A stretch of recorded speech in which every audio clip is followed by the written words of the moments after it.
குழந்தை பிறந்ததும் பார்க்க வர எல்லாரும் ஏதோ ஒன்று சொல்லிட்டு தாங்க இருப்பாங்க.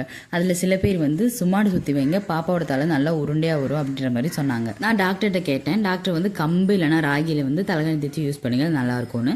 நாங்கள் கம்பில் தைச்சோங்க, அம்மா கையிலேயே தைச்சி கொடுத்தாங்க. அது இப்போ நான் யூஸ் பண்ணுறதுல நான் வச்சுருக்கேன், லைட்டாக கிழிஞ்சிருச்சு. நான் ஏதாச்சும் ஒரு வீடியோவில் காமிக்கிறேன்.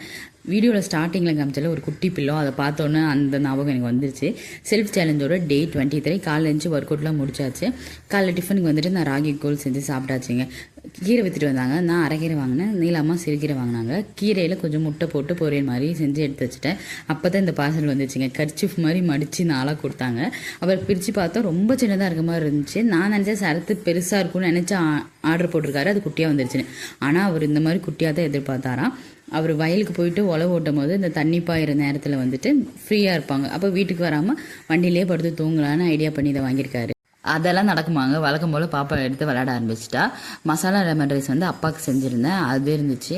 கூடயே கீரை சுண்டல்லாம் வச்சு மதியம் சாப்பிட்டேன். டின்னருக்கு அப்பாவுக்கு வந்து பொங்கலும் தேங்காய் சட்னியும், எங்களுக்கு வந்து சப்பாத்தியும் சோயா குழம்பு வச்சு சாப்பிட்டாச்சு. டே 23 இதே முடிஞ்சிருச்சு. நாளைக்கு பார்க்கலாம்.